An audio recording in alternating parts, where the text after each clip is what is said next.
이미디에이트리 बे माने जायखि आइ माने माबा फरेस्ट रेन्जार आथिबारिनि बेखौ इमिडिएट सासपेन्ड खालामनांगौ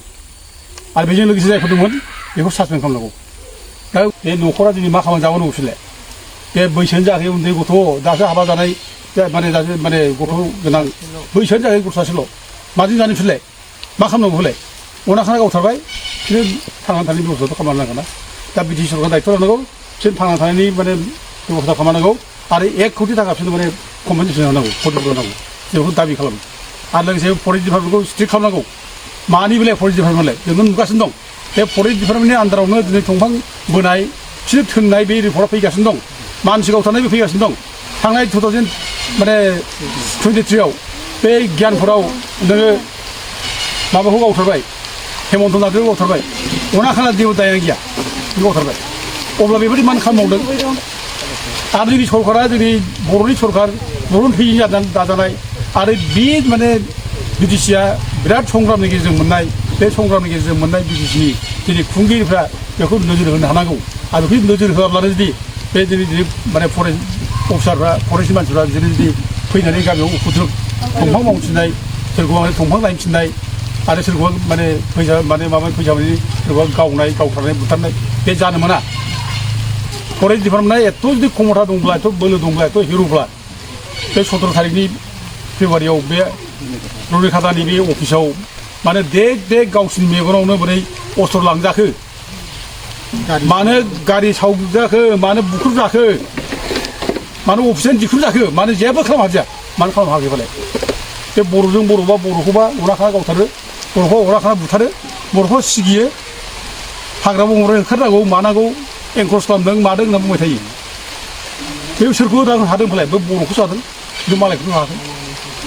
बेखायनो जों बुंदों बे जायफ्रा कराप्ट जायनाखि अफिसारफोर माने फरेस्ट डिपार्टमेन्टनि जायनाखि माने जायखि मावग्राफोर बिसोरखौ सासपेन्ड खालामनांगौ जों बेखौ माने दाबि खालामो आरो बे बिसोरनो क्षतिपुरन होनांगौ आरो बिसोरनि न'खर मानसिया केस होबाय बे माबायाव सेरफांगुरि थानायाव केस होबाय दा बिनि केसनि माबाखौ जों मोनबाय केस नाम्बार जों मोनबाय केस नाम्बारा 22/2026 सेक्सन 103 BNS दा बे केस जागोन दा बे हिसाबै जोंबो बे केसाव जोंबो हेल्प होगोन आरो रायजो राजाखौ जोङो माने सहाय होगोन जाहाथे बिसोर जास्टिस मोनो न्याय मोनो न्याया माला मोनगोन न्याया मोनगोन बै जायनाखि दोषि मानसिफोर गावथारग्रा गावग्रा बिसोरखौ जेब्ला साजा होगोन अब्ला न्याय मोनगोन बे साजा मोनजासिम जोङो बे फेमिलिखौ जों सहाय होलांगोन ओमफ्राय लोगोसे बिसोर क्षतिपुरन मोनजासिम जों आरोबाव गभर्नमेन्टखौ प्रेसार होबाय थागोन जों बुंगोन ओमफ्राय लोगोसे जों माने खावलायदों रायजो राजाफ्रा बयबो जाहाथे बेखौ लानानै जाहाथे मोनसे प्रटेस्ट खालामो बिदिखौ बयबो जे अननाय खामानि मावखौ रावबो मावनो हाया दाय गैया फोदों गैया मानसिखौ गावथारनानै गृह हारा खालामनाय लाइफखौनो बरबाद खालामनाय बेहा रावबो अधिकार गैया बेखायनो जों दिनै माने बे मिडियानि गेजेरजों जों बिटिसि सरकारखौ बुंहरो इमिडिएट जाहाथे माने बे जायनाखि दोषि माने फरेस्ट अफिसियेलफोर बेखौ जाहाथे सासपेन्ड खालामो जोंखौ खावलायहरो दिनै नैबे मैनागुरि गामियाव दंफैयो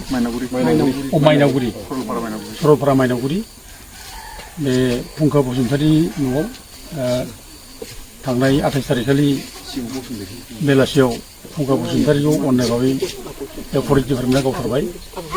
बे गावथारनायनि उनाव जोङो दिनै 6 तारिखखालि बेयाव फैनाय जाबाय आंजों लोगोसे दंफायो जोंहा फुंखानिनो अनजालि बिसि आरो फुंखा बसुमतारि बिफा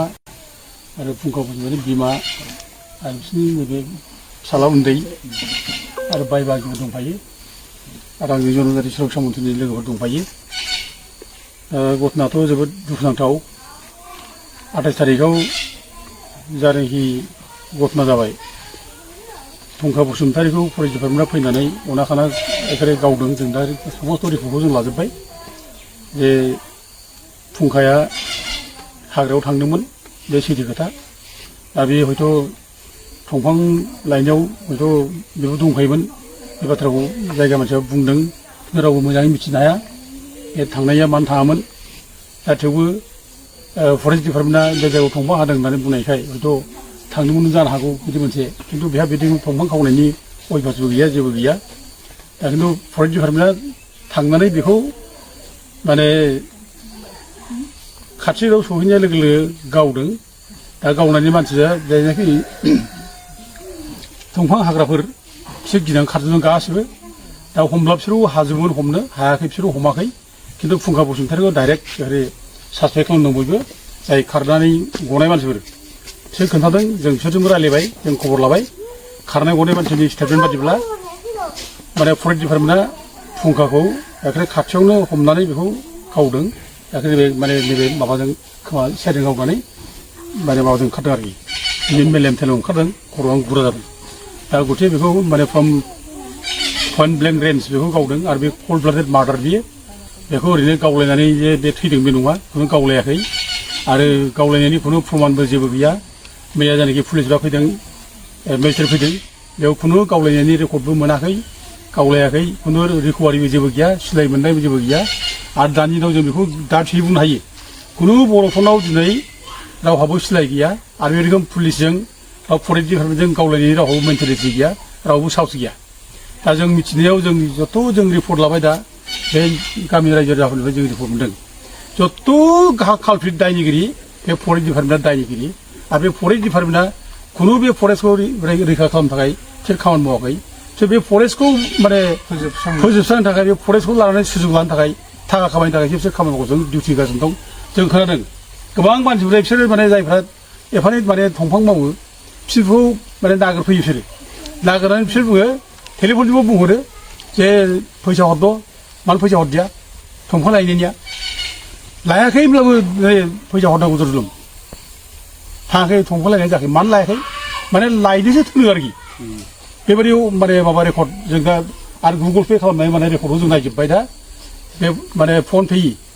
बे रेकर्डआ दं दा फन पे गोबां रेकर्ड दं जों बे रेकर्डखौ गासिबो माबानो जेब्ला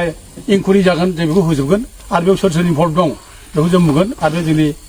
आथियाबारिनि रेन्जनि जायनाखि रेन्जार दा बिथांमोना रेसपन्सिबोल बेनि थाखाय बिसोर बारग'नो हानाय नङा बेनि थाखाय बिसोरो दा मानसिखौ थोनो आरो मावहोयो ओमफ्राय बिसोरनो आरोबाव लामा बारहोयो ओमफ्राय ट्राक मिनि ट्राकजों दंफां हरसै बिसोरनो 20,000 गाहाम थाखा लायनो ओमफ्राय बारहोनोसै आरोखि बेबायदि ओमफ्राय फैनानै माने दंफांखौ लायनो लायदिया जेबो लायाखै रावबो खबर हराखैबाथाय लायखौनो लायदिया माने लायनोसो थोनो आरोखि बिसोरो बेबायदि खालामगासिनो ओमफ्राय इसिबां बेयाव माने माबा अन्थाइ बाला बोयो बे अन्थाइ बाला बोनायनि खुनु बेयाव पारमिट गैया जेबो